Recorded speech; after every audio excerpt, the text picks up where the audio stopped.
Alright guys, how's it going? KCP3 here with some quick gaming news for you. So pretty much a couple of days ago, it was kind of confirmed that Telltale Games is teaming up with Marvel for a game in 2017, which is kind of interesting, kind of cool at the same time.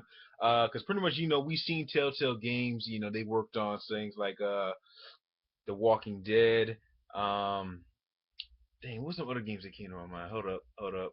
But I'm looking it up right now. It's a shame. I think that's like the main one I know. Uh, Telltale Games, Tales from the Borderlands, The Wolf Among Us, games like that pretty much had that very big storytelling to it.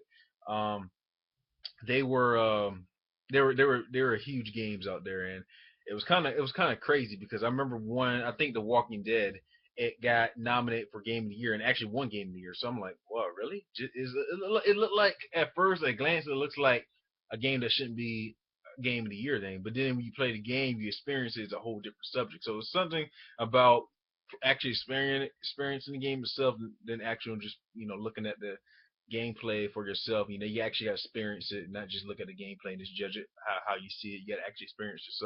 So I mean, I think they can do a good game because they definitely got a good story to it. So the gameplay, will it play out like a Telltale game?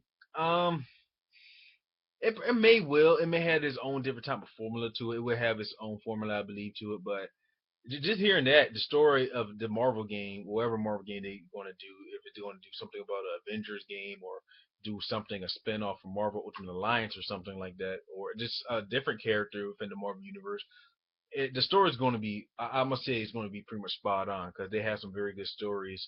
Telltale Games. Now the gameplay, may be same thing as Telltale Games. Walking and interacting and stuff like that. They may have to they may switch it up a little bit, may jump out of their comfort zone and actually put that the actual button mashups and stuff, from an actual superhero game, what you expect from it. So I'm very eager to see what, Telltale Games and Marvel is going to actually do together.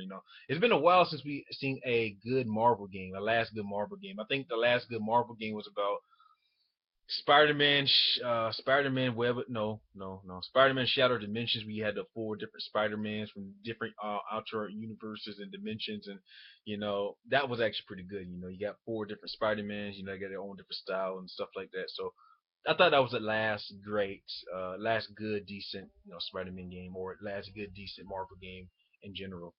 Also, along with that, it's been confirmed that Microsoft stated out that they're going to show out a new IP this year, which is very good stuff. Actually, I got this article from IGN, and the comments below were like just a lot of trolling, a lot of jokes, and saying like, "Oh," and there was a person saying like, "Oh yeah, I played the game already. It's Halo." I'm like, "Oh man, they're joking already," and it's gonna be interesting to see what Microsoft's gonna pull out because we've seen it's gonna be a new IP, so I don't know anything back in the day. They're gonna bring that up. If they're talking about that type of new, I think they're talking about probably fresh out of the box new or something like that, something we never heard of before. So um, games like probably like a Cronker or something like that, because pretty much technically that's not really new, but it may be new to Microsoft in general. I don't know if they're going to do something like that. They're probably talking about something, bringing something new from up ground new, something that they've been working on for, I think last year, something that nobody's seen before. It'd be interesting to see what they can do because last year they at E3 they did a pretty good job hosting some of their games and stuff. They actually sort of kind of won it and sort of kind of came out and redeemed themselves from like 2013. So they try to build up the momentum from last year on to this year, and the E3 should be pretty interesting on Microsoft side and Sony side. So, I'm very eager to see what Microsoft's going to have for their first party game. Will it be something new? Will it be something back from the past that's new to Microsoft? We just gotta wait and see for that. So that's pretty much about it. Like, comment, subscribe. Let me know what you think about this game news. Anyone, Telltale Games work on Marvel game. What kind of Marvel game do you want? Avengers, a spinoff, to Marvel Ultimate Alliance. Marvel Ultimate Alliance 1 and 2 was actually pretty good. I played the first one, never played the second one, but that's actually a very good masterpiece and a very good thing for any Marvel fan out there, a fanboy. A game like that is actually pretty good. And Microsoft, what kind of new IP do you think it's going to be? Will it be a shooter, action adventure? Will it be something out of an ordinary, probably an RPG, JRPG? Let me know in the comment section below. I'm KCP3. Thanks for watching, and as always, have a wonderful day, everybody.